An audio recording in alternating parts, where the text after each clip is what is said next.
Okay, I'm going to get started this morning by just officially welcoming all of you guys. Sawadee Kap, Sawadee Kap. Welcome to everyone. Nice to see you guys here at Tung. Today is what we call our group learning program. On Sundays and Wednesdays, we come together and I share the teachings of the Buddha to help you guys get to this enlightened mental state. And I'd like to welcome those of you guys that are here at the temple and those of you guys joining us online. Welcome to everyone. Today's class, what I do is I guide you in meditation, and then after the meditation, I open up to any and all questions that you guys have, where each Sunday I will typically share a chapter in our book, Developing a Life Practice, The Path That Leads to Enlightenment. We go chapter by chapter in this 7-month program where you're gradually building a foundation to help you understand what enlightenment is and how to actually move the mind to this enlightened mental state. I'll give you guys a little bit of information on that after our meditation, but let me first guide you guys in a meditation to help you guys get started. The way that we start our meditation is we do some chanting in order to ease the mind into meditation. These chants are on a laminated sheet on the table over there. You're welcome to help yourself to see what the chants are. They're in the Pali language. This is the original language that the teachings of the Buddha are captured in. So we chant in this Pali language as a way to ease the mind into meditation and actually get more benefit out of the meditation itself, because you can build awareness of the mind, awareness of the breath as you're easing the mind into meditation. This isn't a rite or ritual or ceremony or worship. It's not even prayer or anything like that. When you hear me chanting, you guys are welcome to chant along. It's the way that they use chanting during the lifetime of the Buddha is as a way to commit his teachings to their memory. That during his lifetime, all of his teachings were oral, so they used chanting as a way to recite those every 2 weeks and commit the teachings to memory so that they could then practice the teachings and experience the improvement to the condition of the mind as they are training the mind and uplifting these pollutions out of the mind to get to this enlightened mental state where the mind can be peaceful, calm, serene, and content with joy permanently. So you're welcome to chant along.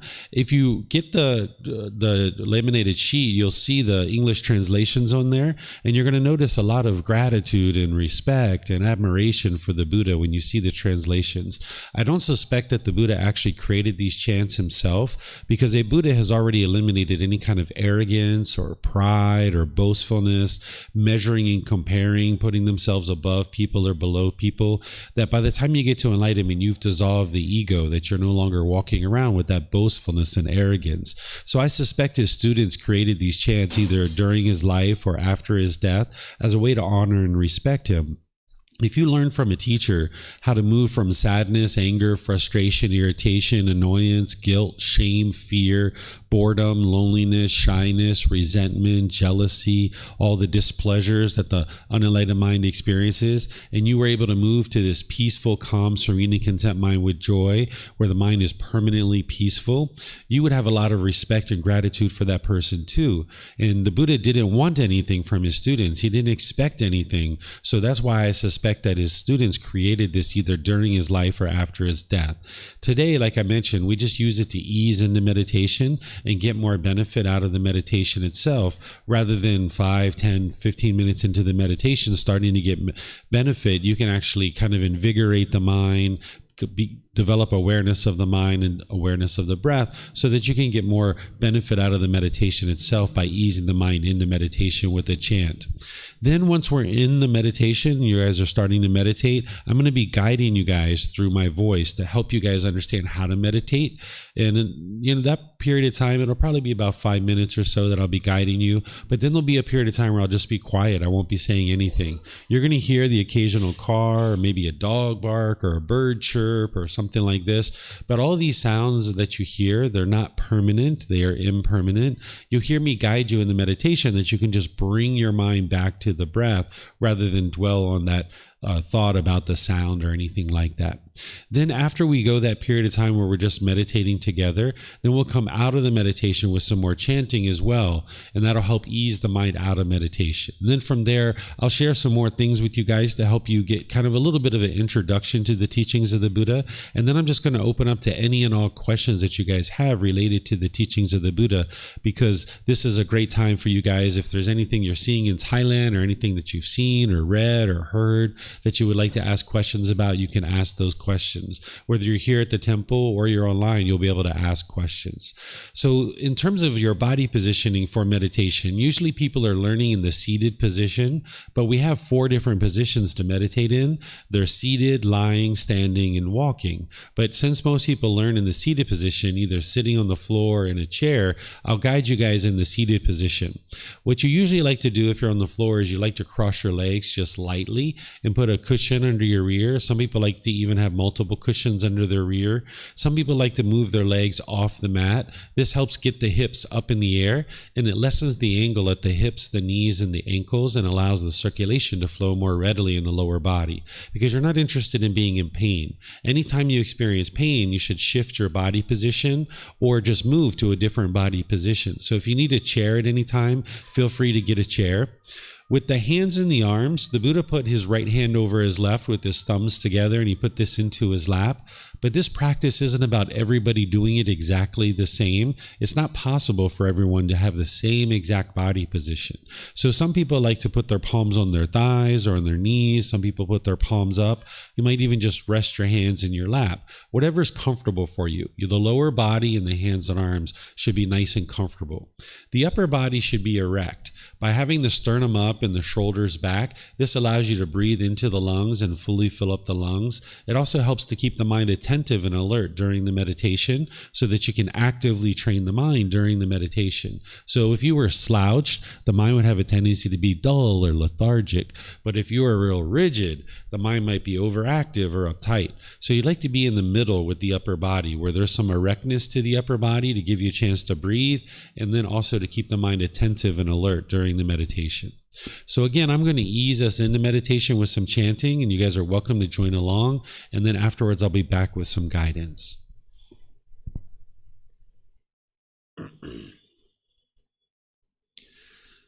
Arahang Samma Sambuddho Mahakeva Bhutang Mahakevanang Apivateyami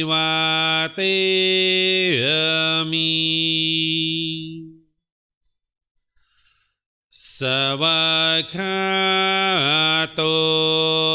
Mahakevata Dhammo Dhammang Namasami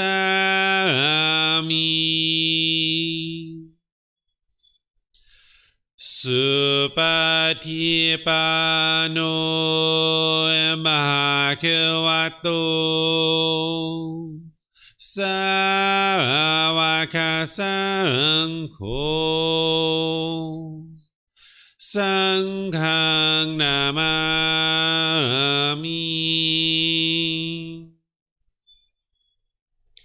Namo Tassa Bhagavato Arahato Samma Sambuddhassa Namo Tassa Bhagavato Arahato Samma Sambuddhassa Namo Tassa Bhagavato Arahato Samma Sambuddhassa Iti piso Mahakeva Arahang Samma Sambuddho Vichacharanang Sammuno Sakato Rokavito Anutero Purisa Dhamma Sati Satatava manusanam Bhoto Bhagavati.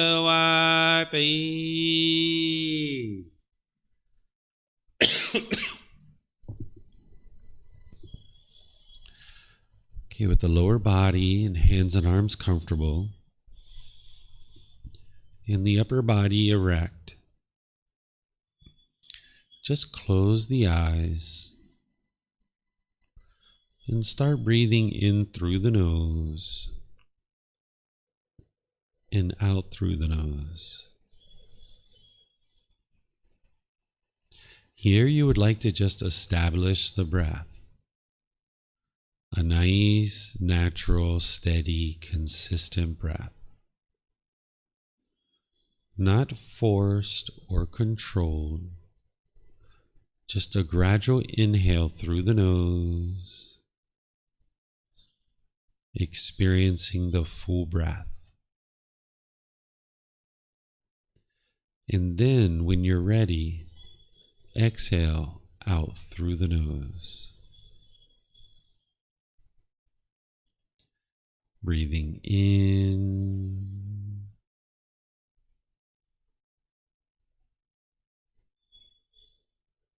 and out.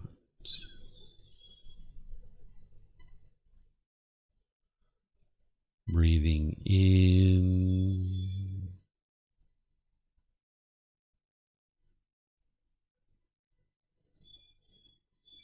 and out.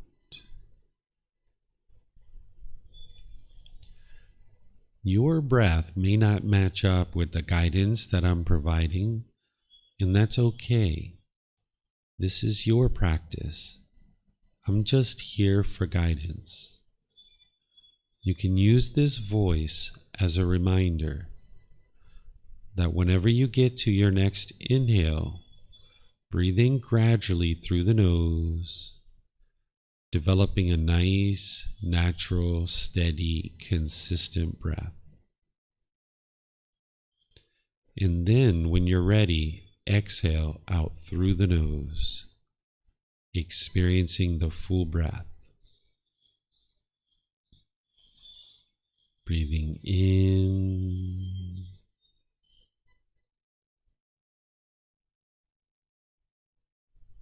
and out.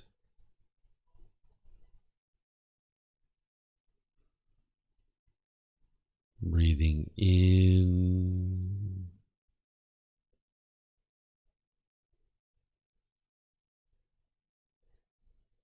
and out.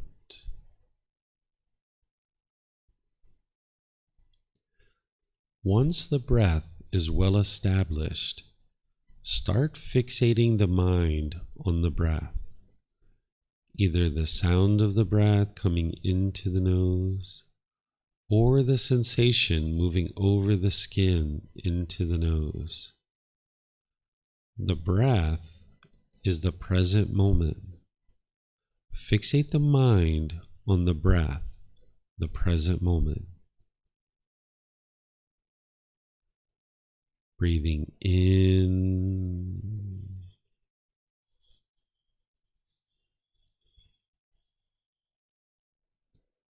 and out.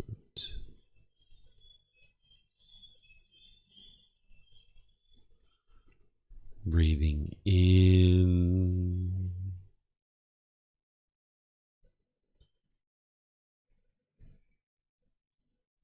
and out.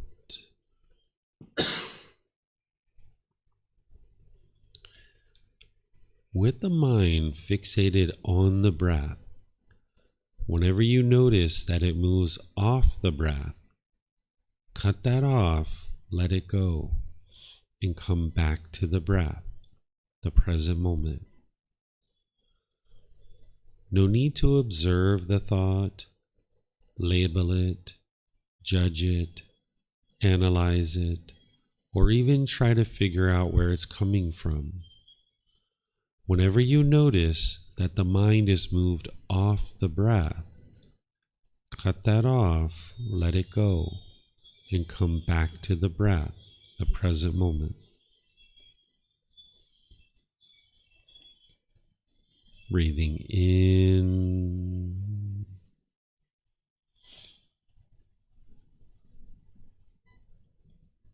and out.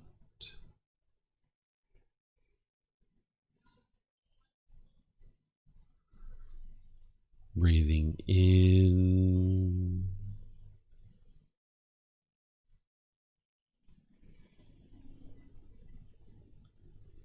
and out.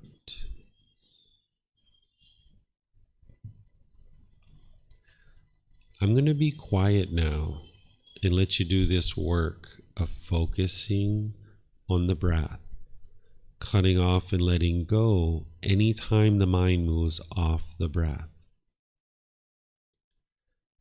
You have nowhere to go.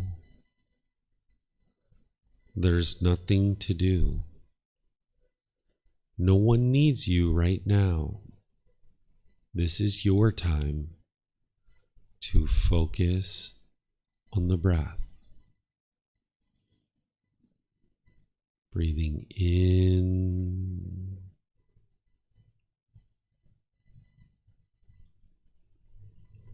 and out.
อะระหังสัมมาสัมพุทโธมะเกวา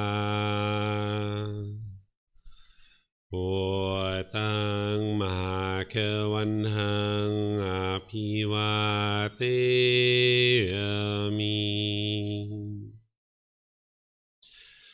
สวากขาโตมะเกวัตตาธัมโมธัมมังนามัสสามิสุปฏิปันโนมะเกวะโตสาวกสังโฆสังฆังนามามินะโมตัสสะภะคะวะโตอะระหะโตสัมมาสัมพุทธัสสะนะโมตัสสะภะคะวะโตอะระหะโตสัมมาสัมพุทธัสสะนะโมตัสสะภะคะวะโตอะระหะโตสัมมาสัมพุทธัสสะอิติปิโสมะเกวะอะระหังสัมมาสัมพุทโธวิชาจารณังสัมมุโนสกขาโตโรกาวิโตอนุเตโรปุริสานามาสติสัตตาตาวามานุสนังโพโตภะคะวะติ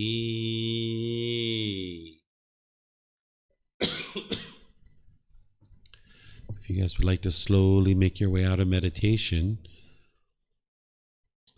I will once again welcome all of you guys, those of you guys here at the temple and those of you guys online, those of you guys that joined us since we started meditating. Welcome to everyone.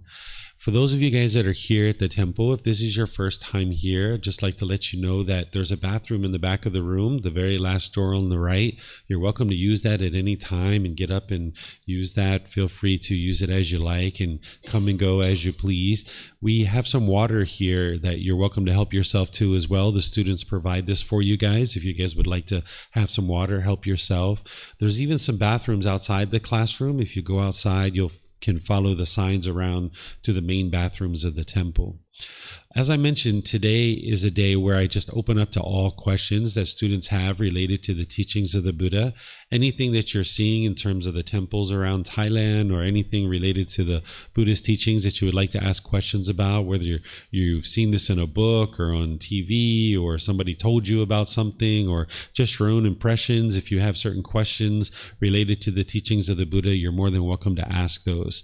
Typically on other days, I will have scheduled talks where I will share certain teachings with you that help you to move to this enlightened mental state. In fact, next week is a course starting on Monday where I'm going to be teaching from 9 a.m. until 3 p.m. each day. And you're welcome to come. It's available at no cost. Some people would call this like a retreat where you can come and you can learn all about the path to enlightenment. But let me just get you guys started, and if you guys would like to ask questions, you can. I'll just get you started with a little bit of an introduction to what the teachings of the Buddha are, so that way you'll have a little bit of a frame of reference. The teachings of the Buddha, it's not about believing a bunch of things. You don't believe a bunch of things and then hope something good happens when you die. The Buddha didn't create a bunch of rules or commandments. He didn't use guilt, shame, or fear to try to convince you to do anything. He trained his mind to get to this enlightened mental state where the mind is peaceful, calm, serene, and content with joy. From the point that the mind is enlightened, you no longer experience any anger, sadness, frustration, irritation, annoyance, guilt, shame, fear, boredom, loneliness, shyness, resentment, jealousy. Even the slightest displeasure is eliminated from the enlightened mind. You'll notice that your mind is focused, concentrated, having clarity of mind, deep memory. You'll notice that your personal, professional relationships really blossom, where you can have harmonious relationships with anybody around you. You'll notice that you're not even in a bad mood anymore, that all the conditions that are causing the mind to experience even a bad mood have been eradicated and eliminated from the mind, that you're always in a good mood. So the Buddha already attained this mental state on his own by himself without the help of any teachers or any guides. And then he spent from his 35 years old until 80, the remaining time of his life, 45 years, sharing the teachings of what it took for him to get to that enlightened mental state. If people had an interest to learn and practice, to be able to experience that same mental quality of enlightenment, he was there to help them to be able to accomplish that. And during his lifetime, countless people got to this enlightened mental state. And then after his life, countless more people got to enlightenment after his death. Even today, there's people who get to enlightenment as well. And what you're doing in order to move your mind to this enlightened mental state, as I mentioned, is you're not believing. It's not believe, and hope something good happens. Instead, what you're doing is you're learning what's called the natural laws of existence. The Buddha taught the natural world around you. He taught the world and the way that this world functions. And by you learning and understanding the teachings of the Buddha in this natural laws of existence, you will function in the world more peacefully. Because when you live in a world that you don't understand, you will struggle and you will have difficulties. But when you learn teachings, you examine them, you investigate them, when you reflect on them to independently verify that they're true, and then you practice those teachings in order to train the mind and transform the mind, uprooting pollutions out of the mind, you will see that these teachings work, and you will see that the teachings are true, and you will see the wisdom in the teachings of the Buddha, and then you will naturally make wise decisions that lead to wholesome results in your life. When you lack wisdom of these natural laws in the world around you, you will struggle and you will have difficulties. You'll make unwise decisions that lead to unwholesome results in your life. Oftentimes in the unenlightened state, people blame someone else for the anger that you're experiencing. You might firmly believe that other people are frustrating you or annoying you or agitating you, but this isn't actually the truth. But the unenlightened mind doesn't understand this truth because it hasn't learned to understand through learning, reflecting, and practicing, to be able to see the truth that your mind is actually causing these feelings itself. And when you understand what the causes and conditions are that are causing these feelings, and then you apply the tools and the techniques to eliminate those causes and conditions, you can eliminate the anger and the sadness and the frustration, the despair, the resentfulness, the jealousy, the bitterness, the hostility, the animosity. You can get to a point where you're always peaceful and you're always joyful with the people around you. Because as long as you're being aggressive and hostile and bitter to people, that's going to all come back to you, and you're going to see that you really struggle in certain aspects of your life. So what you're doing is you're awakening the mind through wisdom by acquiring wisdom of these natural laws. And you did the same thing as you were growing up with the natural law of gravity, that at one time you didn't understand the natural law of gravity. None of us did.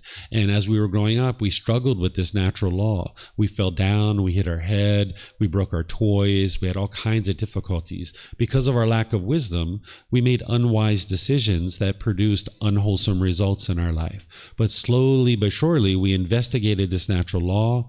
We started to reflect on it, to understand it deeper, and then we started practicing and training. And eventually we got to the point where we started making wiser decisions about this natural law of gravity, and then we didn't struggle with it anymore. Where when we lacked wisdom, we struggled and we had difficulties, we cried, we were upset.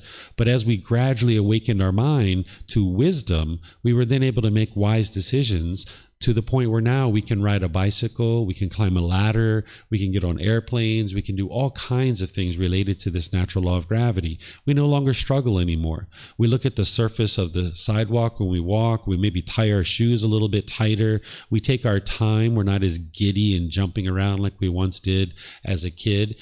And because of our wisdom of this natural law of gravity, we make wise decisions that lead to these wholesome results, that we don't fall down and we don't break things so frequently, and we have, we're at ease with this natural law of gravity.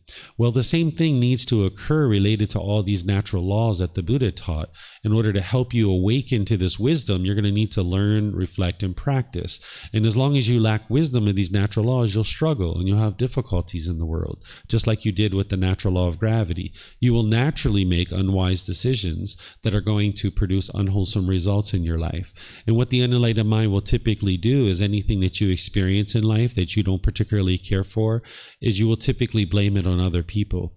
And you will think that it's either good luck or bad luck or destiny or fate, or you'll think that other people are causing these difficulties in your life. When in reality, when you study the teachings of the Buddha, you can see that anything you're experiencing in your life is caused by your own decisions. And because of that, you can actually eliminate the difficulties and struggles that you experience, namely the sadness, the anger, the frustration, and all those other discontent feelings in your mind. Because when the mind is having what's called craving, desire, attachment, when it's longing and it's yearning, it's chasing after the objects of its affection, if you get what you want, you'll get pleasant feelings. You'll get happy, excited, elated, thrilled, euphoria. You'll get some kind of pleasant feeling based on the condition of acquiring what it is that you want. But if you don't get what you want, based on those cravings, desires, attachments, if you don't get what you want, you'll get angry, you'll get sad, you'll get frustrated, agitated, or annoyed. And now the mind is experiencing this up and down and up and down. So for example, if you wake up in the morning and you see it's sunny outside, you might get so excited. Yay, it's sunny outside. I'm going to go outside. I'm going to go hiking. I'm going to spend time with my friends. Oh, this is going to be so great. And then you go take a shower and you come out and now you see it's raining. Maybe now you're frustrated. Maybe you're irritated, you're annoyed, because you formed your happiness based on a condition. The condition is the sun, that when it's sunny, I will be happy. But that sun is not permanent. It is impermanent. So as long as you base your feelings on some condition like the sun, as soon as the sun changes, your feelings are going to change too. You can't maintain your happiness permanently as long as you're basing your inner feelings on some condition like the sun. And the mind does the same thing with things like your bank account. You might get happy when your bank account is a certain level. And then when it goes down, you might get sad or angry or frustrated. Or if people treat you a particular way, you might be happy or excited. Or if your mom calls you, or if you have a boyfriend or a girlfriend, you might be so excited in this situation. But then when you guys break up, the mind gets sad or angry, or you might feel bored or lonely. The mind is craving permanence, wanting things to be a particular way permanently. And it's not possible for you to experience that permanence because everything around you is impermanent. But the unenlightened mind doesn't understand these natural laws, so it thinks that everything in the world should be permanent. My mom should be permanent, my grandmother should be permanent, my grandfather, my dad, my relationships, my money, the sun. Even though intellectually you know the sun isn't permanent, the mind is craving for it to be permanent, or your bank account, or your boyfriend, or your girlfriend. When your family dies, if you're grieving during that time, it's not because of the love that's causing the grief and the sadness and the despair. What's causing that is the mind is craving permanence, wanting grandma to be permanent, wanting mom or dad or brothers and sisters to be permanent. And they aren't permanent. Because they were born, they had to die. And when the mind's craving for them to be permanent and you're confronted with this impermanence, not understanding that everything around you is impermanent, you will struggle and you will have difficulties. You will feel sad. You will feel misery. You will feel grief. But it's not love that's causing that. The love is this genuine interest in seeing all beings be well, this active goodwill. So the same thing that happens when people close to you die and the mind grieves, it can happen at a wedding too. If you have brothers or sisters or other friends that are getting married and you go to the wedding ceremony and you see them going off in the world with another person, you might get sad, you might grieve, or people around you might be grieving because they're experiencing this impermanence. The mind is craving for this person to be with you permanently. And now when they're going off into the world with somebody else, the mind doesn't like that. It doesn't understand impermanence. So it grieves, it gets sad. Or if you've ever been dropped off at university or college, or if you're a parent and you dropped your children off at a university or college, you might have grieved during that time. You might have been sad because now you're confronted with this impermanence, that the relationship is impermanent. The mind's holding on to this relationship, wanting it to be permanent, when in reality, it was always impermanent. So the unenlightened mind is going up and down based on the causes and conditions that are in the mind. And one of the things you do on the path to enlightenment is you take your time to gradually learn this and understand this. Because if you don't understand what's causing the problem, you won't be able to fix it. As long as you firmly believe that something outside of you is causing your painful feelings, when you experience painful feelings, you will tend to push people away out of your life and think that this solves the problem. This is called aversion. If there's a certain person or a certain situation where you're experiencing anger or sadness or frustration or some other discontent feeling, something painful that you're uncomfortable with, you will falsely attribute those feelings to something external, and then you will push that person or situation away, thinking that that solves the problem. But it doesn't solve the problem because it's not the problem. If that was the problem, when you push that person away or you push that situation away, you would be peaceful and joyful for the rest of your life. But that's not the case, because it's only a matter of time before you get irritated or annoyed or frustrated about something else, because you haven't solved the problem by pushing that person away or that situation away, because the problem is actually inside the mind. You haven't solved anything. And then the other thing that will happen if you falsely attribute your painful feelings to something external is you might be bitter and harsh and hostile to somebody through your intentions, your speech, and your actions, thinking that you're almost kind of fearing this person into doing things your way. So if you're bitter and harsh and hostile with people, they're going to choose to leave out of your life. And that bitterness and hostility is just going to come back to you in your relationships. And then the third thing the mind will do when it misunderstands the problem is you will tend to put your expectations on people and try to control them and get them to do things your way, because you're trying to get those cravings, desires, attachments fulfilled. So this is the unenlightened mind misunderstanding the problem, pushing people and pushing situations away, being bitter and harsh and hostile with people, putting your expectations on people. And then the number of people that you can spend time with becomes fewer and fewer and fewer and fewer. And you'll find that you can't live harmoniously with all people in the world. So when you understand what the problem is, which is inside your own mind, the craving, desire, attachment, and you start gradually learning, you start gradually reflecting on all the teachings of the Buddha, you start gradually practicing and training your mind, uprooting the various pollutions that he discovered in the mind. Then when you uproot these pollutions, you can see the truth for yourself, that your mind's becoming more peaceful and more joyful, because you know the situations where you were once angry and frustrated and agitated or annoyed or some other discontent feeling like stress or anxiety. And as you're in those same exact situations and you don't feel those painful feelings anymore, you'll know that the training you're using is working, that it's helping you, because you can see the transformation to your own mind, because as you apply these teachings, they work. So this is kind of a little bit of an introduction to the teachings of the Buddha. And now I'll connect it over to what I just shared with you guys in terms of the guided meditation, that this guided meditation is called Breathing Mindfulness Meditation. This is a primary form of training among other tools and techniques that you use on the path to enlightenment, is we build up this practice to 2 or 3 meditations per day for 30 minutes or more. Right now, that might sound like a lot because maybe you've got a lot of things going on in your life. Maybe some of those things are unbeneficial that you're spending time with. But gradually over 6 months, a year, 2-year period, you build up to 2 or 3 sessions for 30 minutes or more. Now, most people, they'll start with 1 or 2 sessions for 5 or 10 minutes or 2 sessions for 15 minutes. Wherever you start is where you start. But you would like to gradually build this practice of meditation up because it's significantly helping you to transform your mind.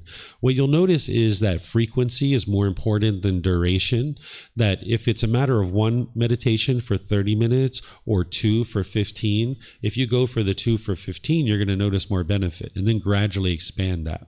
What you're doing in the meditation is you're not trying to eliminate your thoughts. Some people think that that's the case, that while you're meditating, because of the guidance to cut off your thoughts and bring the mind back to the breath, you must be trying to eliminate your thoughts. But that's actually not the case. As long as you're alive, you're going to have thoughts. Even when your mind is enlightened, you're still going to have occasional thoughts in your meditation.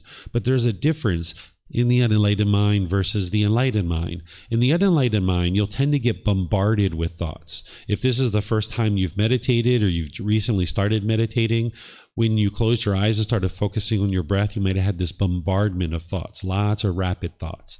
Or the other thing that can happen is you can have a thought, indulge in it for a period of time, and then you're 2 or 3 minutes down the road and you realize like, oh yeah, that's right, I'm meditating. Let me bring the mind back. And you bring the mind back, right? So these are common things that happen. You're not bad at meditation. You just started. Your mind's not disciplined. You don't have control of the mind. So these are things that are going to occur as you first start meditating.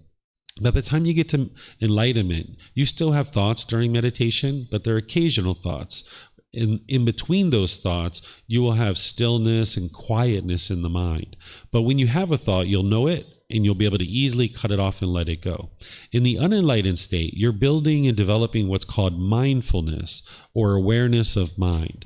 You're trying to develop this awareness of what's going on in the mind, because if you haven't been training your mind, you may not even have any clue what's going on in your own mind. You might just be plowing through life, knocking down trees, burning up the forest, making a bunch of unwise decisions, and maybe blaming everything that you experience on someone else. This is sometimes the case. So in meditation, when you're focused on the breath, you're getting awareness of the mind, of what's going on in the mind. Then you're also developing concentration or singleness of mind, being able to focus on the breath, developing that concentration. Then when your mind moves off the breath during meditation, what you're doing is training the mind to easily let it go. Let it go. Let it go.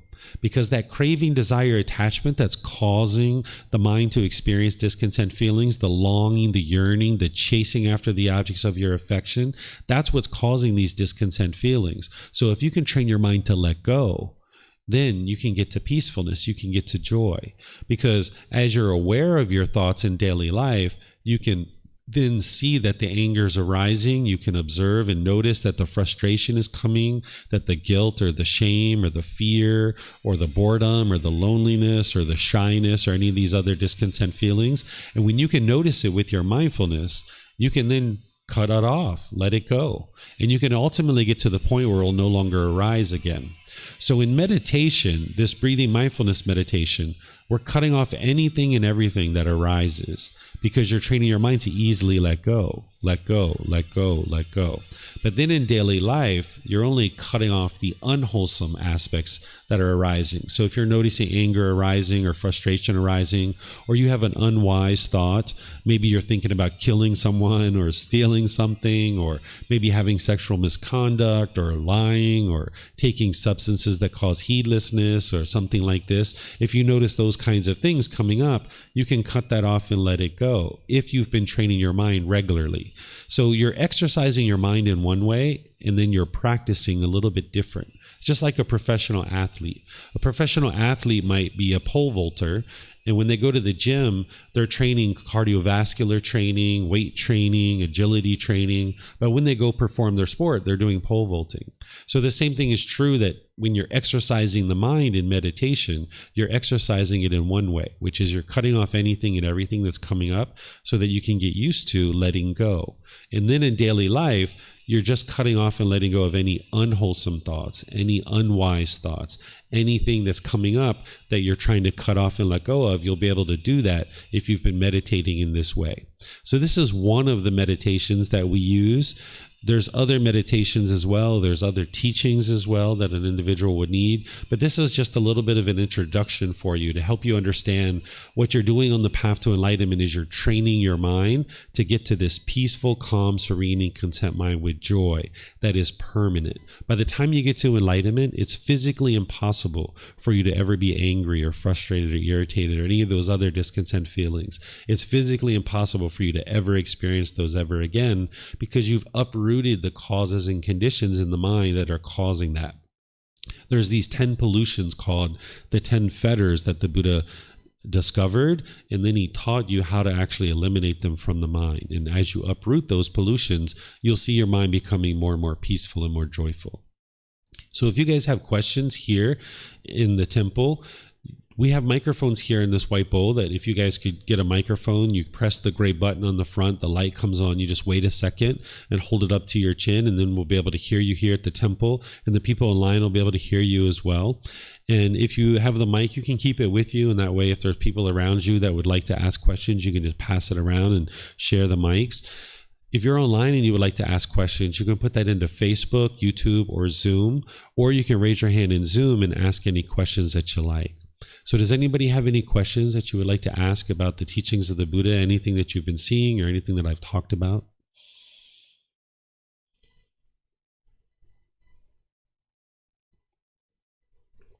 Okay, it looks like Keely has a question online here in Zoom. Go ahead, Keely.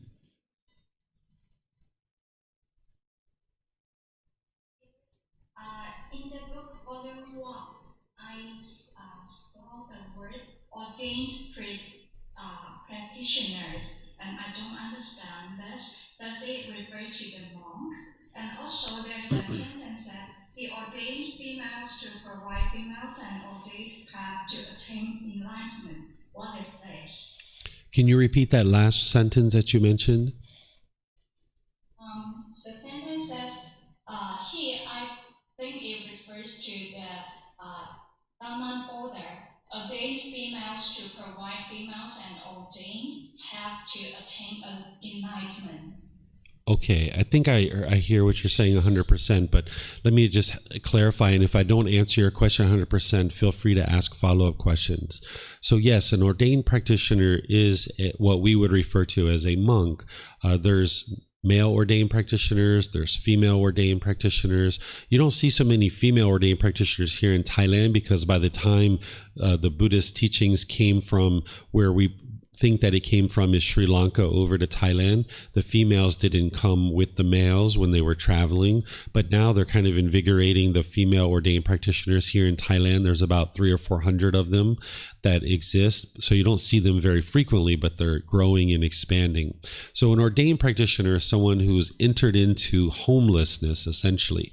They've left their home, they've given up all their worldly pursuits of career or family or anything like this. And now they're in what I consider to be the womb of a woman. If you think about the womb of a woman, it's the perfect environment for a fetus to grow. And that's what the womb of a woman provides, is that this fetus can grow and develop into this human being. Well, in the monastery, when you ordain, it's the perfect environment in which to grow and develop and actually get to enlightenment. But not everybody needs to ordain. You don't need to leave your family. You don't need to leave your career in order to get to enlightenment. But this is one aspect of one way that a lifestyle that people can choose to take in order to get to enlightenment, but it's not required. And there's the male ordained practitioners and there's the female ordained practitioners.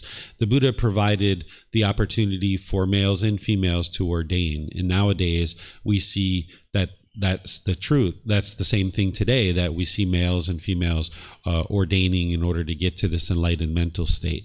In the household life, you can still get to enlightenment as well. There just needs to be a bit more inner discipline.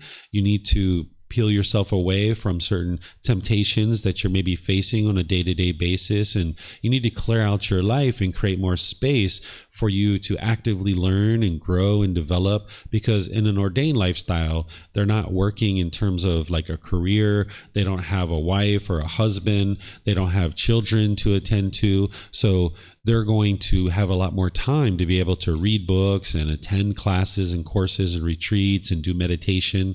So as a household practitioner, you're going to need to set aside more time and clear out your life to be able to spend time doing things like reading, attending classes, meditating. And it takes more effort for a household practitioner to be able to do that, but it's something that you can do. It just requires this inner discipline to be able to accomplish that. Does that answer your question, Keely?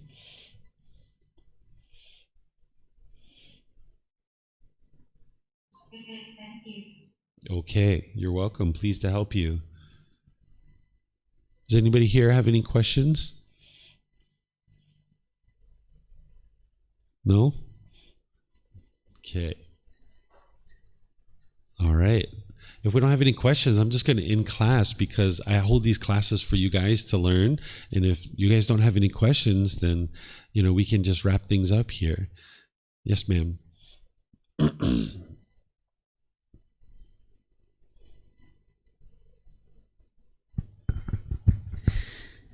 So I'm just curious about why in so many disciplines, I guess some of them that have also something to do with... It's still there. It's still working. Yeah, okay. it's just some impermanence. Okay. Like Buddhism branches, if that's a correct way to refer to them, where they say that the goal is to eliminate thoughts or to get the mind to be still. And they also have this. Okay, yeah.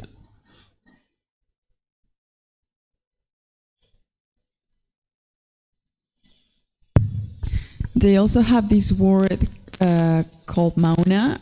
They describe that it's like kind of like a perfect mental state of just complete stillness and absence of thoughts. And I was just wondering that I also remember reading in some teachings of, I think it was Ramana Maharashi, where he says that you can notice that the mind is heading towards enlightenment because you're getting less and less and less. And I just want to know like your thoughts about that. That would be very interesting. Sure. So during the lifetime of the Buddha, which he existed over 2,500 years ago, he was born in 563 BCE, which is before Common Era, and then he died in 483 BCE, which is over 2,500 years ago. During his lifetime, the teachings were very strong and very vibrant because you have this individual who has deep wisdom that understands the teachings, because what a Buddha is an individual who's gotten to enlightenment by themselves without the help of any teachers or any guides. This is very unique and very rare that somebody can accomplish this. Then they dedicate the rest of their life to sharing their independently discovered teachings, and countless people can get to enlightenment during the lifetime of that individual. Then they will preserve their teachings in such a way that countless more people can get to enlightenment after their death. Essentially, what a Buddha is doing is they're laying down lights along the path to enlightenment, making it very clear for countless people to get to enlightenment. And because they got to enlightenment by themselves, they have this deep, profound wisdom to be able to share the teachings in such a way that countless people can get to enlightenment during their life and after their death. So these are the three main criteria of what make a Buddha is they get to enlightenment by themselves without the help of any teachers or any guides. They then dedicate the rest of their life to sharing those independently discovered teachings so that countless more people can get to enlightenment during their lifetime. And then they preserve their teachings so countless more people can get to enlightenment. So during the lifetime of the Buddha, it was him teaching. There were other people who were claiming that their teachings lead to enlightenment, but the Buddha knew that it wasn't their teachings. So other people were teaching, but all those teachings have kind of faded away because they didn't actually work. So the teachings of the Buddha were very strong and vibrant in the world during his lifetime and for about 500 years after his death. But they slowly degraded over time. And the Buddha talks about this in his teachings, that this is actually what was going to occur. He gave these 500-year cycles that the world was going to go through, that his teachings would gradually decline to the point where they are now, where he talked about people would be arguing and fighting over what he actually taught, and they wouldn't even really understand what it is that he actually taught. So this is what occurred, is that people's started changing his teachings, started modifying his teachings. Because during the lifetime of the Buddha, there was a core group of people who got to enlightenment. There were several thousand, there were countless people who got to enlightenment. But there were also people in the outer fringes that were just kind of studying his teachings, but they didn't really know his teachings. They hadn't really penetrated them very deeply, and they weren't actually enlightened. And there's ego in the mind, this arrogance, this pride, this boastfulness, thinking that you're so great and you're so wonderful. So when the Buddha died, not everybody was enlightened. So there were some people who still had ego and still had arrogance, and they started modifying and changing the teachings of the Buddha. So 2,500 years of people either actively changing the teachings, intentionally changing the teachings, or people inadvertently changing the teachings. Because with an oral tradition, it's very easy for teachings to change and be modified. Someone who gets to enlightenment, they won't change the teachings because they know that these teachings indeed led to their enlightenment, and they will deeply understand those teachings, and they will never forget what it took for them to get to enlightenment. And they will share them in the same way that other people need to learn them in order to get to this enlightened mental state. But because there were so many thousands and thousands of people learning, there was only this core group of people, countless people, but a core group of people that actually attained enlightenment. And over 2,500 years, those teachings gradually declined in exactly the way that the Buddha said they would. And now we've got about 200 or 300 different branches of Buddhism in the world, all claiming that it's their teachings that lead to enlightenment. But there's only one Buddha. So there can only be one set of teachings that lead to enlightenment. There can't be 200 or 300 teachings that lead to enlightenment. So when people are modifying the teachings and thinking that the goal is to eliminate your thoughts or all these other things that you'll see, it's important to go back to the original source, which is the Pali Canon. The Pali Canon is the original source teachings of the Buddha. They're organized into 45 large volumes that are about this thick because he taught for 45 years. So each of the volumes are quite large and quite extensive of what he taught. If somebody says that this is the teachings of the Buddha, the only way that they would know that is that it's in the Pali Canon, or if they've discovered something that's not in the Pali Canon, which is possible, then you should be able to independently verify that teaching. Because what we have in the Pali Canon, while it's the largest, most complete collection that we have of the teachings of the Buddha, we don't have everything that the Buddha taught during his lifetime. Because over 2,500 years, some of the teachings have gone away. But if there's a particular teaching that leads to enlightenment, then it's independently verifiable, that you should be able to learn that, reflect on it, independently verify it, and practice it. And you will see and be able to verify that, yes, this is the truth. And what you can come to the conclusion of, that it's not possible to eliminate your thoughts. It's just not possible. That as long as you're a living being, you're going to have a consciousness, you're going to have a thought. And there's nothing wrong with thoughts. Thoughts are helpful. They're going to give you ideas to open a new business, or take your mom out to lunch, or, go to Thailand and visit Thailand. Having thoughts is helpful. What you're looking to eliminate is the bombardment of thoughts, is the rapid thoughts, and you're looking to eliminate the unwholesome thoughts. That's what you're looking to eliminate. But those wholesome thoughts that come into your mind, hey, that's going to help you improve your life and accomplish things. So there's nothing wrong with thoughts, but you're going to see lots of different confusion out there about what the teachings of the Buddha are. And that's why it's so important to go back to original source and have a teacher that's teaching you in a way that's guiding you to independently verify the teachings, that the teacher shouldn't be basing their teachings in belief. If anybody's teaching you based in belief, right away you know that those aren't the teachings of the Buddha, because he never taught anything about belief. If you see anything that's auspicious or superstitious, the Buddha never taught anything auspicious or superstitious. So you can know that that's not the teachings of the Buddha. If you see any rites or rituals or ceremonies or worship, then you know that that's not the teachings of the Buddha, because there are no rites, rituals, ceremonies, or worship in the original teachings of the Buddha. So if you go into an environment, even if they call it Buddhist or it's a Buddhist temple, even here in Thailand, you'll go into places where they'll be doing rites and rituals and ceremonies and worship, and you'll know right away that that's not what the Buddha taught.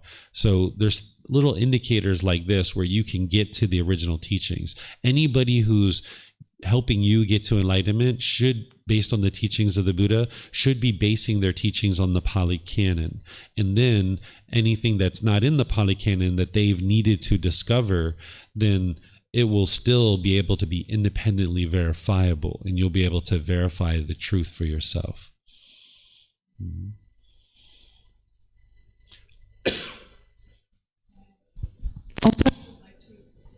I would like to know the story behind this mudra, like the blessing Buddha, because I know that the Buddha was not blessing. So do you know the story behind that? So I know a few of these. I used to remember them. So during the lifetime of the Buddha, they didn't have sound systems like we have now, right? Like I can just say, hey, attention, I'm about to start teaching. I'd like to officially welcome you to Wat Tung Yu and all these kinds of things, right? I can say that and my voice is amplified. But 2,500 years ago, they didn't have electricity, they didn't have speakers, they didn't have microphones.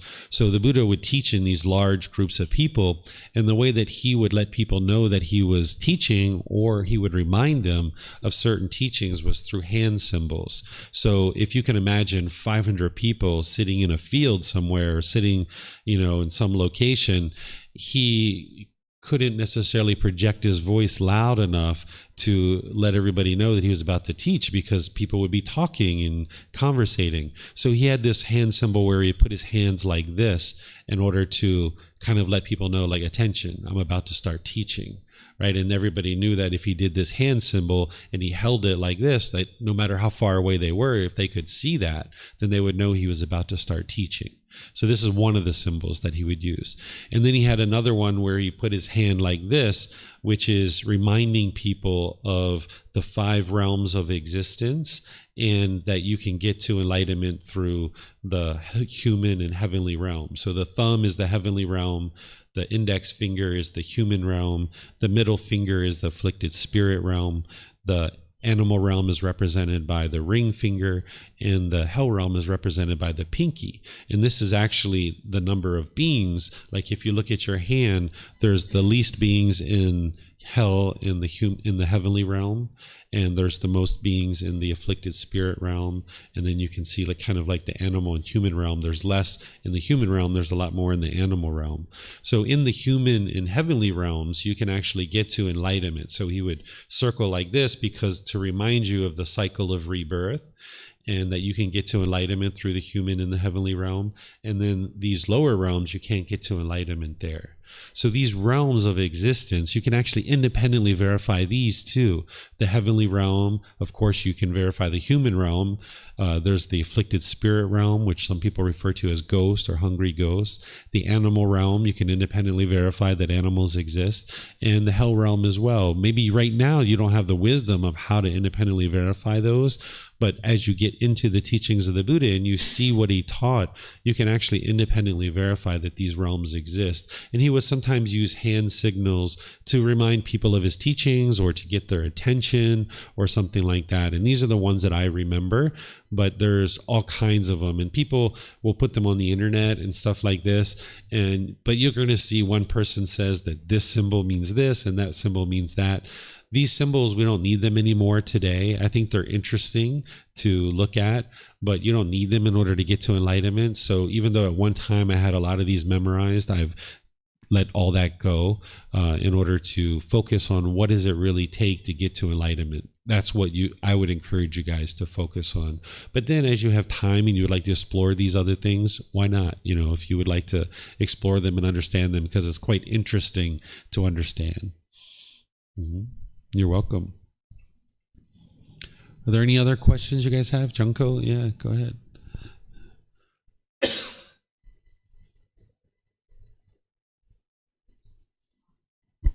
Sorry. Sarika, I'm just curious. Buddha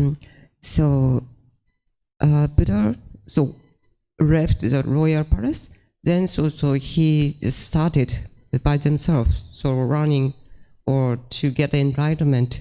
Then maybe while the way of getting enlightenment, so the kind of thoughtless people or thoughtless comment or rude comment, and maybe those people just sarcastically told him something. And then I just wondered, so there are so if it's, he didn't have no pupil at the time, and then maybe he might say something to even to the kind of rude people, and I wonder what he said or what he replied to those people, and then so somehow so kind of Jesus is so different, but in Jesus Christian case, so a lot of people also blame to Jesus, and then so Jesus sometimes will show some kind of not magic, but so put the hand, and then so the person who can't walk, it suddenly started to walk, but the Buddha didn't do those stuff at all. Mm-hmm.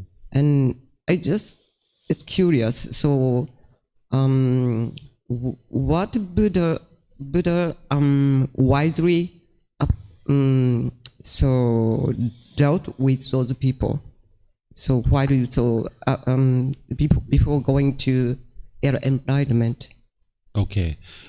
I will answer what I think you're asking, but if for some reason I didn't understand, feel free to ask a follow-up question. That's okay.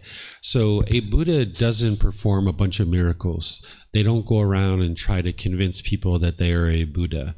Because their teachings are independently verifiable, they don't need to go around and perform a bunch of miracles to try to convince people who they are and what they're doing and these kinds of things. A Buddha is going to just start sharing their teachings in the world and helping more and more people get to enlightenment. But in the case of Jesus Christ, he had different objectives. He needed to prove to people who he was so that then he could convince people that there was only one God. That was his particular objective. Mm-hmm. But with the Buddha, it's actually better that people don't know who a Buddha is. There's not like an outward characteristic like the ear being turned or the nose being turned, because if people knew who a Buddha was, then they would kind of be on their best behavior when they're around that Buddha potentially, right? And kind of admiring this person so deeply that the Buddha wouldn't be able to use one of their most strongest powers, which is being able to observe the quality of other people's minds and then be able to help them and provide them teachings that will actually help them. Mm-hmm. The teachings of the Buddha, it's not about going out into the world and changing other people. So the Buddha wasn't going around trying to change other people. He wasn't trying to change the world. He understood the world. He understood these natural laws. So the Buddha's teachings aren't explaining how the world should be, and that if everybody follows these rules, then the world will be peaceful. That's not what he did. He didn't explain the way the world should be. He explained the way that the world is. And when you understand the way the world is through these natural laws, now through you understanding those natural laws and gaining that wisdom, you will be able to get to this peaceful and joyful mental state with your own devices, your own tools and techniques. You're going to need a teacher and you're going to need guidance, but you will be able to internally train your mind to produce this enlightened mental state through understanding the way the world is, right? Not through following rules or commandments. So a Buddha is not going to go around performing a bunch of miracles because they need to be able to remain to the point where they can observe the students' minds and then be able to provide teachings as they need help. Because there would be people who would be disrespectful and impolite and unkind and unfriendly to the Buddha. And then when he would see that, he would know, okay, this person's got a lot of anger and a lot of hostility and disrespect and ego and all these kinds of things. And when you see that in a student, if a student sticks around and they would like to continue to learn, a Buddha is not going to be affected by that. When a student is aggressive and hostile and bitter, a Buddha can remain completely peaceful and completely joyful and calm and serene. And if that student decides to stick around and they're like, okay, what do you recommend? Then a Buddha can actually give them teachings that will actually help them, tools and techniques that are going to help them to train their mind to eradicate that anger from the mind. Mm-hmm. So I'm not sure if this answers your question. Feel free to ask more if you like. Yes, I think so. So even though those kind of thoughtless people or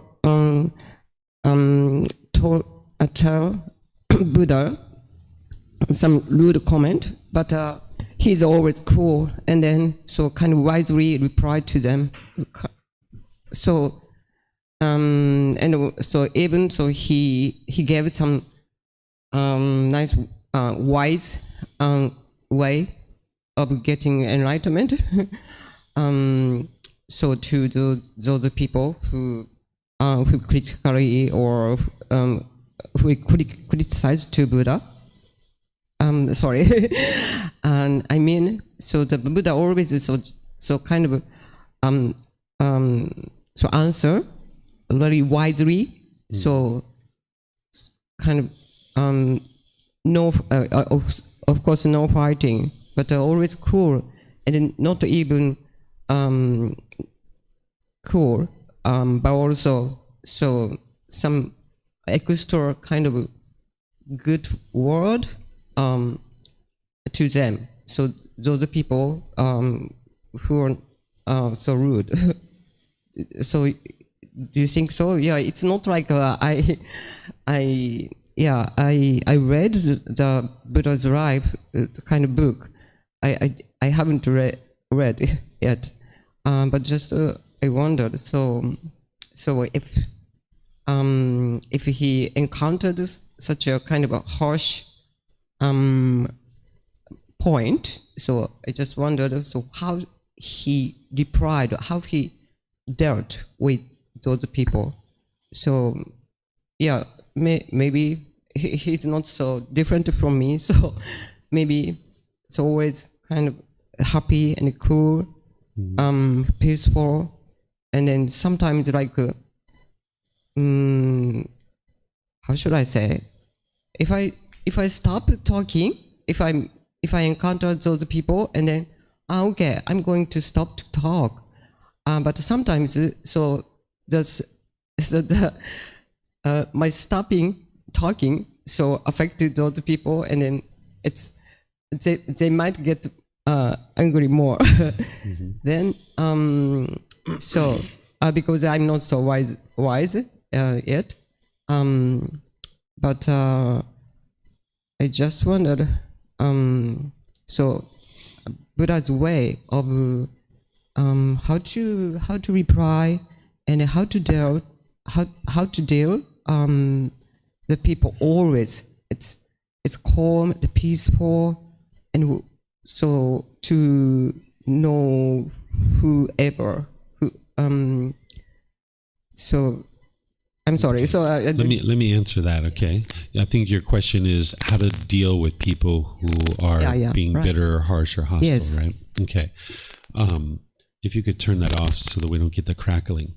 So, as long as your mind has craving, desire, attachment, where you're wanting people to be a certain way, you can only be happy when they are that way. When somebody is other than that, acting other than that, you're going to be angry or frustrated or agitated or annoyed or some other discontent feeling. So when you're eliminating your craving, desire, attachment, not wanting everybody to be a certain way, realizing that it's not possible for everybody to be a certain way because of the universal truth of impermanence, it's just not possible for everyone to be a certain way. But if you're craving for everyone to be a certain way, then you'll be angry and frustrated when they're not that way. And you can only be happy when they are that way. So by the time that you get to enlightenment, you've eliminated all your cravings, desires, attachments, this mental longing, this strong eagerness, wanting things to be permanent, where you realize that sometimes people are going to be polite, kind, friendly, and respectful, and other times they're going to be impolite, unkind, unfriendly, and disrespectful, and that's impermanence. You might choose to associate with people who are polite, kind, friendly, respectful, but if you are only ever with people who are polite, kind, friendly, respectful, that means you can only be with enlightened beings. That's the only people you can spend time with. So you're going to need to train your mind to be able to understand that other people are struggling with the various pollutions in their mind, and that's okay. So a Buddha is going to deal with each situation differently and uniquely because each situation is different. Each of the variables in any given situation is going to be different. They're not going to have like one stock way. Like if somebody's angry, do this. That would be a permanent answer. Sometimes that's what people are being taught, is like you're some kind of robot or a computer, that if this happens, do that. And if this happens, do that, right? Well, you can't go through life that way. Moving to this enlightened mental state it's called a higher consciousness, where you're moving to this higher consciousness, where you have deep wisdom. And now whatever variables are coming into your life and whatever the situation is, you're going to be able to think through that situation and decide what's the best thing for me to do in this situation based on the wisdom that you have. But if you lack wisdom, you're going to naturally make unwise decisions that lead to unwholesome results. So I can't tell you that the Buddha would exactly do this whenever somebody was angry, but I can tell you that he would remain calm, he would remain peaceful, he would remain joyful, because he doesn't want people to be any particular way. An individual who's sharing these teachings, we understand that our student's mind is going to be angry sometimes, it's going to be frustrated, it's going to be irritated and annoyed. But we also understand that their mind's causing it themselves. No matter what I do as a teacher, I'm not causing somebody's mind to be upset or angry or frustrated. But also at the same time, by the time somebody gets to enlightenment, they're not doing anything that is harmful. So by the time somebody is teaching that's enlightened, you'll see that their students are actually quite respectful, quite polite, quite calm. Of course, in other parts of their life, they're having difficulties, but when they're around their teacher, they're usually polite, kind, friendly, and respectful, because that's the way their teacher is. So that's what comes back to them. So it's very rare that a student is going to be aggressive or hostile or bitter or harsh into the Buddha too. Even with people not knowing that he's a Buddha, they will very rarely be that way, because the Buddha is being polite, kind, friendly, respectful to other people. So since that's what he's putting out, that's what's coming back to him. But even as an enlightened being, you'll have a rare situation where somebody will sometimes be disrespectful, but your mind's not affected by it. And in a lot of cases, what you're going to do in those situations is just ignore it and just walk away. There's nothing to do, right? The goal of this practice isn't to go out into the world and teach other people how they should function. They have to figure that out. They have to go decide to get help. They need to decide to cultivate wisdom. If every time you see somebody doing something unwise in your life, if you take on the burden to teach that person something, you've got 8 billion people in the world to teach. And if you're trying to teach other people how to do things your way, this is your own ego thinking, I've figured it out. Now let me go out into the world and teach other people to do what I want them to do. But that's craving, desire, attachment. So you still haven't figured it out yet. So your goal in this life is to work on your own mind. And when you see other people acting unwisely, that's their choice. That's their decisions. They're going to experience the results of that. Now, there might be situations where you might choose to help out. Like, say, if I saw, somebody getting beat up or, murdered or something like this, depending on the situation, I might step in and help. But in other situations, I might not. Let's say there's 5 people beating up one person and they have knives and guns and baseball bats, and I'm by myself and I have no gun, no baseball bat, no nothing. It would be very unwise for me to go over there, right? I should call the police, or I should go find some other people that can come and help.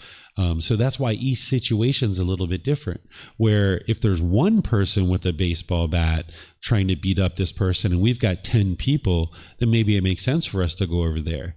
So each individual situation is going to be unique. And that's why the Buddha didn't give a decision tree and say, okay, if this happens, do this. If that happens, do this. Because each situation is different. But if you eliminate your pollutions of your mind, and your mind can be clear and concentrated and focused, then you'll make a wise decision in every given situation because you have purified your mind. But as long as your mind is functioning through these pollutions, you'll make unwise decisions that produce unwholesome results in your life. Mm-hmm. You're welcome. I think I saw someone else. Fabi, did you have a question?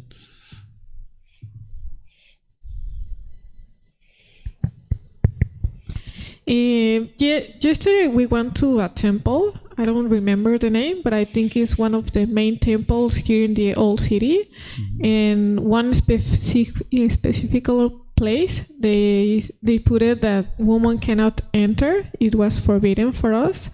Mm-hmm. And I was wondering if it was something that the Buddha said about women specifically, like we cannot attain enlightenment because we are a woman, or something that the letters say that because we menstruate, and something like that. I don't know what's the origin of that. It has to do something with the teachings of the Buddha.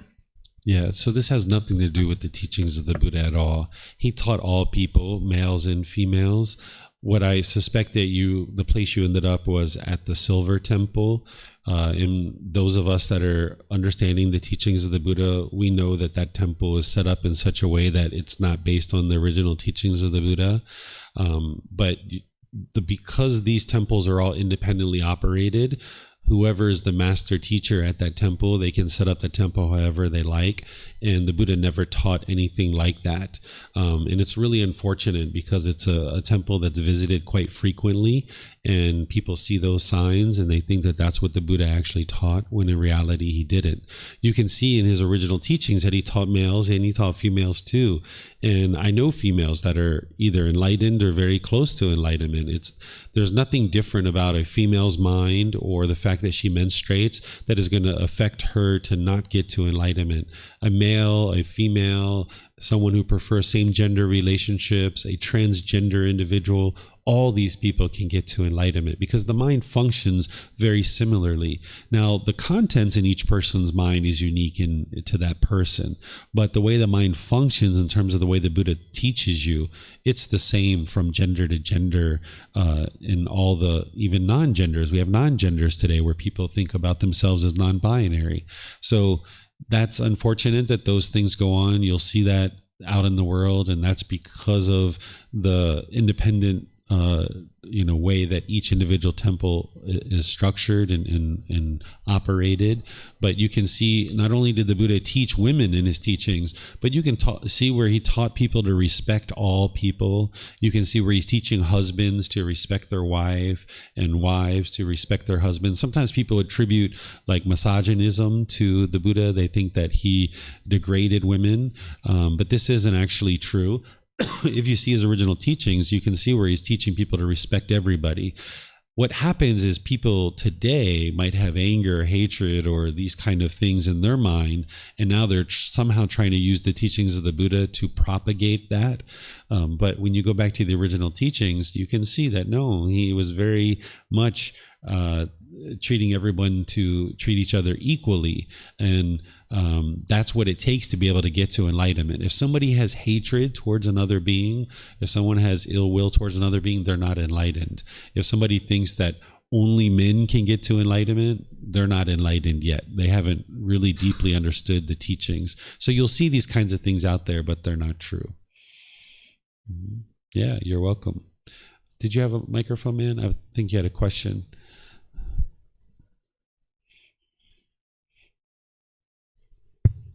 Hi. So Hello? I was thinking, like, what do you do? Sometimes there's always this voice that say, what if there's something that you could be doing more? What if there is... Did the mic go out on you?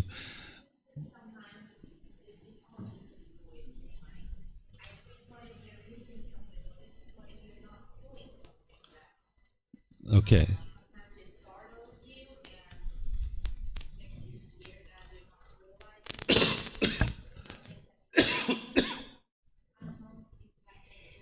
Yeah. So you can have this inner dialogue that's either positive or negative or wholesome or unwholesome or wise or unwise. And as you clear out your mind of more and more of the pollution that the Buddha discovered, you'll see that the mind becomes more and more pure, and you have more and more wholesome thoughts and wise thoughts. But as you're making your way to that, you're going to experience some of these things where there's these unwise thoughts in the mind. And what this is the mind's craving, the desire, always wanting more, right? You have a job that making $30,000 a year and you work really hard to get to that job. You're happy for a period of time, maybe a few weeks or a few months, but then the mind wants more. You want 50,000, and then the mind chases that, and you get that, and you're happy for a period of time, and then the mind wants more, right? It just keeps wanting more and more and more. That's what craving, desire, attachment does to the mind, whether it's money, whether it's jewelry, whether it's clothes, whether it's friends, no matter what it is. So you've got to decide, am I going to chase my wants, or am I going to fulfill my needs? when you fulfill your needs, you can be peaceful and you can be joyful. But when you're trying to chase your wants, you'll never be content. You'll never be peaceful and joyful, because there's always something else the mind wants. Because as soon as you get your wants fulfilled, you'll be happy for a period of time, but then your mind's going to want more and more and more. So if you can pursue your needs in life, you can look at things and, do I really need this? Right? Sometimes I would go into a store and I would be standing there looking at the rack of something I was considering to buy. And I would have a conversation with myself. Do you want this or do you need it? Which one is it? Do you really need it? And this is what you're going to use, and this is what you're really going to need in order to sustain your life and accomplish a particular goal or objective? Or is it that you're wanting this and you don't really need it? And when you start learning to make decisions this way, you might figure out that you can actually throttle back a lot of your expenses and throttle back a lot of the things that you do in the world. And you can actually live quite a peaceful life with just fulfilling your needs, that you don't need to always be chasing your wants all the time. Because it's very expensive to chase your wants. If you want the brand new iPhone 15 or the brand new pair of shoes or the brand new this, you'll constantly chase those things, and it's very expensive. Whereas if you can fulfill your needs, you can find that you can actually live life with a moderate amount of money. And that means you don't have to work so hard. I don't know if you guys have had this experience where here in Thailand, you can go to a restaurant that the hours of the restaurant are like 8 a.m. to 6 p.m. And you can show up at like 12 in the middle of the day and they're closed. And it's like, oh, what happened? Like, they're open until 6 p.m. Like, why are they closed? And then maybe some of the workers are coming out and you're like, hey, what's going on? They're like, oh, we sold all our food. We're going home. It's like, oh, really? Yeah, we sold all our food. So like in some countries, we would go out and buy a whole bunch more food. We would, make more money. We would keep the restaurant open till 6 o'clock at night. But here in Thailand, their interest is to spend time with their family. And that's what life's really all about, is spending time relaxing, spending time with your family, having great relationships. So if they sell out of their food at 12 o'clock, they're gone. They're going to close up shop and leave. And then the next day, they're not going to buy more food and make themselves work a whole lot harder in order to make all that much more money, because they know money is not what leads to happiness. As long as you base your inner feelings on money, when you have money, you'll be happy. And when you don't have money, you'll be sad and frustrated. So you can get to a point where you understand that, okay, if my needs are fulfilled, then I've got my needs taken care of, and let me just go do this other thing that I'm interested in doing. And this is where real liberation of mind comes in, because if we just chase money all the time, it's not going to lead to anything beneficial. I mean, sure, you're going to have a certain amount of money, but you're going to be really unhappy on your way. Sometimes people think money is what leads to happiness. If this was true, then a rich person would never commit suicide. You would never see an unhappy rich person. But if you've been around very rich and very wealthy people, then they have problems, they have complications, they complain, they commit suicide, right? So if money led to happiness, then we would never see a rich person commit suicide. And this just isn't actually true, that rich people do commit suicide, unfortunately. So if you pursue your needs, you can be content and joyful because you're working towards a goal, an objective, or interest. But if you chase your wants, you're going to ultimately get to a point where maybe you get your wants, but then your mind's going to want more, and you're ultimately going to keep ending up being sad or frustrated or agitated or some other discontent feeling. But it's where you pursue your needs that you can maintain your joy and your peacefulness. Mm-hmm. Let's see, any other questions? Victoria, you have another question?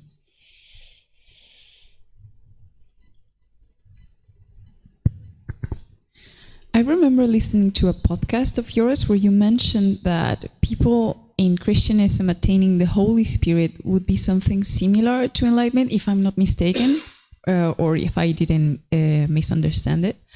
So, yeah, that's a question I have. Is it possible for people, getting to enlightenment through the teachings of Christianism or Taoism or Hinduism? Yeah. Okay. So, in my opinion, Jesus Christ was what we would consider to be perhaps the second stage of enlightenment, where he was a once returner. He even said himself, I'm going to be reborn. I'm going to come back into the world one more time, right? And deliver this final truth, essentially to help people to learn the teachings.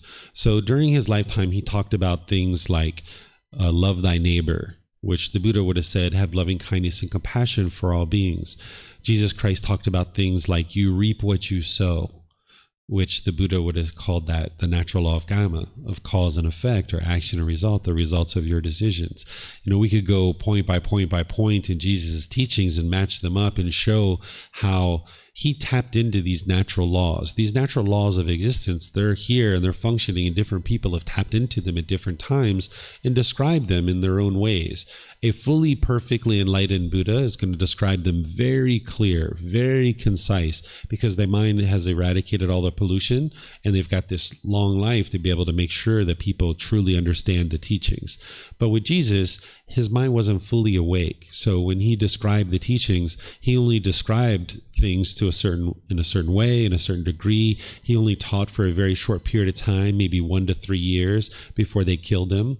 And the people that were learning with him are the ones who wrote down his teachings, but they didn't really truly understand them 100% because they didn't have that much time to actually understand them and then actually document them and write them down. And Jesus taught more through parables, like similes, what we would call a simile or an analogy that needs to be interpreted. The teachings of the Buddha don't need to be interpreted. He's just very clearly saying here, this is the way to get to enlightenment. So in my opinion, from what I've seen in Jesus' teachings, I think that they lead to some degree of awakening, some degree of improvement to the condition of the mind. But I don't know that they can lead to complete enlightenment because Jesus himself wasn't fully enlightened. In the teachings that he left behind, the people didn't understand them enough to be able to get to enlightenment itself 100%. So while what Jesus was describing as the Holy Spirit is very similar to enlightenment and what we describe through enlightenment, I think that what Jesus was experiencing was an improved condition of mind where discontentedness is significantly reduced, because by the time you get to that second stage of enlightenment, your life is quite peaceful, but you're still going to have a bit of anger, a little bit of hostility. And we see that in the Bible. We see that Jesus went into temples and he tossed people out of the temples and he aggressively, tossed their tables over and stuff like this. And this is the reason why they ultimately killed him. It was you reap what you sow, that you go around temples in Thailand and tossing people out of the temples and see what happens. People are going to be pretty aggressive. Even in this Buddhist country, people are going to be discontent about it. Not me, but other people would be, right? And people might be pretty hostile and aggressive. So when it was time to say, do we release this murderer or do we release Jesus from prison? People said, oh, give us the murderer. We'll take the murderer, right? Because that murder had affected maybe one person in that family. But Jesus had gone around and been quite hostile to a number of people, and they were like, yeah, we don't want that guy, kill him, kill that person. So Jesus' teachings don't lead, in my opinion, all the way to enlightenment, and this is why he knew he needed to come back and he needed to be able to share teachings again, because he hadn't delivered the final truth when he was in existence over 2,000 years ago, that he needed to be reborn. But you can see a lot of similarities between the teachings because Jesus definitely tapped into these natural laws and described them through his own cultural way of describing them. And if somebody really penetrates into what Jesus taught, they can become a bit more of a better human being. They can be more loving and kind and compassionate and friendly and polite. But in the teachings of the Buddha, I think that he describes it very clearly, very precisely of what this natural law of karma is, or this natural laws of existence are, and then gives you the exact tools and techniques you need to fully awaken. Yeah, you're welcome. Okay, I'm not seeing any other questions anywhere. So what I'm going to do is just end class by thanking all of you guys for joining for today's class, and at the same time invite you to attend our future classes and courses and retreats. We have classes here on Saturday, Sunday, and Wednesday. They're live streamed from here at the temple, or you can join here at the temple at 9 a.m. And then at 9 p.m., I also teach from home, and I live stream those as well, so that no matter what time zone you're in, you should be able to join a class either on Sunday, Wednesday, and Saturday. The group learning program on Sunday and Wednesday, we go through volume 1 of the book series. I go each Sunday chapter by chapter, and we're getting ready to restart this in the middle of March. And then on Saturdays, I go through the volumes 2 through 13 of the book series, and I slowly walk through this over a period of months, where you can, in the group learning program, lay a really good foundation and develop a foundation of the path to enlightenment, where the Pali Canon and English study group on Saturdays takes you in much deeper. And then we have various courses and retreats throughout the month and throughout the year that you can either attend here at the temple, or you can come in through Zoom, or even if we're live streaming, you can attend that way. All the details are on our website. You can get access to those. You can come talk to me if you'd like. Essentially, when you're on your journey to enlightenment, it's your own independent journey. You are practicing, you're learning, you're practicing. A teacher's here as a guide. We provide you the resources, we provide you the opportunity to learn and develop, but it's each individual person deciding to do that work. And you get these books, you can get the classes and courses and retreats all available at no cost. You can download the books for free. You can take them and go print them, or if you like printed versions, you can get them here just by reimbursing us for the printing cost, or you can order them on Amazon and you can get them delivered to your home. And then you can use the podcast, the YouTube channel, the various courses and retreats, either here at the temple or online, to help you. So you can get help through asking questions in class. You can post questions in our Facebook group and I'll answer them there. You can send a private message like email or any other messaging app, or you can schedule personal guidance either here at the temple. I can meet with you here in Chiang Mai, or if you're online, you can schedule online through our website and I'll meet with you in Zoom. So no matter where you are in the world, nowadays we can help you to learn through live stream, through Zoom, through meeting online. So there's nothing that's stopping you or hindering you from getting to enlightenment other than your own dedication and diligence. So if you decide to put in the dedication and diligence to learn and practice, you can get to a point where you completely eliminate these discontent feelings, and you can get to a point where you're never in a bad mood and all your relationships are really blossoming, where you don't have this hostility or aggression or bitterness in any of your relationships whatsoever. So as you guys need help, feel free to reach out and I'm here to help you. So have a very lovely and wonderful rest of your day. We'll see you next time. Sawadee khap, sawadee khap, sawadee khap.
Thank you again for watching. Enjoy your meditation. Look forward to seeing you online and answering any questions that you might have. Thank you so much.